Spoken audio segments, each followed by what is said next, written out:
Let's see the next topic. Lenz's law and law of conservation of energy.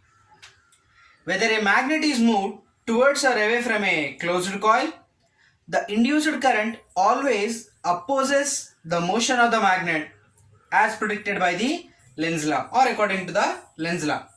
That's a statement, right? So, for an instance, if this is the coil and here is a magnet, and the moment when you are moving a magnet towards the coil, we have just seen that in order to reduce the effect of this magnet, which means in order to reduce the flux, the current will develop in this coil in such a way that to oppose the increment of the flux of this coil. Thus, the phase of the coil will become north pole and thus the flux will be reduced and the direction of the current is anti-clockwise. We have seen this. Similarly, when the magnet is moved away from the coil, the flux is getting reduced. So the current should be in such a direction that it should oppose that, right? So as the flux is decreasing, the current will develop in the coil in such a way that it will increase the flux, which means the polarity of the face of the coil towards the magnet side will be south. Hence there will be attraction between the magnet and the face of the coil. While here between the magnet and this there will be a repulsion. Are we clear with this? Now in both these cases, let's start with the first one. Here we are moving the magnet towards the coil. What about the polarity of the face of the coil? Similar kind of. Hence there will be a force of repulsion. So you have to perform a work against this force of repulsion. Are we clear with this? So as there is a repulsion, you have to move the magnet against this force of repulsion. While in this case, you are taking away the magnet. Now work has to be performed against the force of attraction. Since because here is north pole, here is south pole, they will attract each other. So you have to take away the magnet against this force of attraction.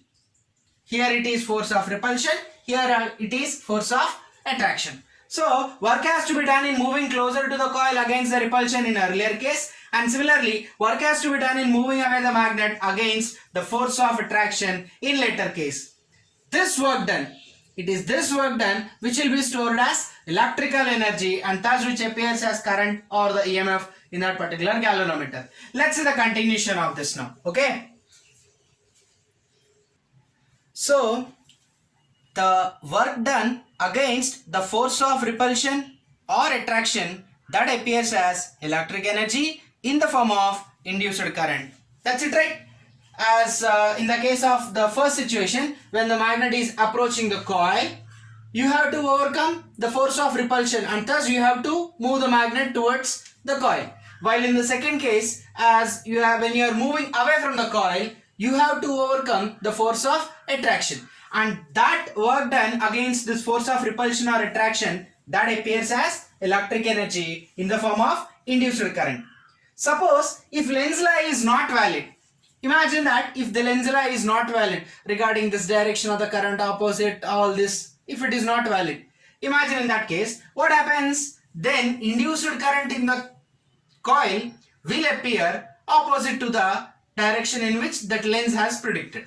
That's it, right? We are speaking that anti-clockwise, clockwise, right? Vice versa it will be. That's it, no? So in such a situation, the resulting force on magnet makes it move faster and faster. That's it, right? What happens in the first situation? Do you remember? When, imagine, if this is the face of the coil, when we move the magnet north and south here, we are calling that north pole will appear here according to the Lenz's law. Suppose if it is not of that kind, then what happens? Obviously the reverse. Imagine it will be of the south.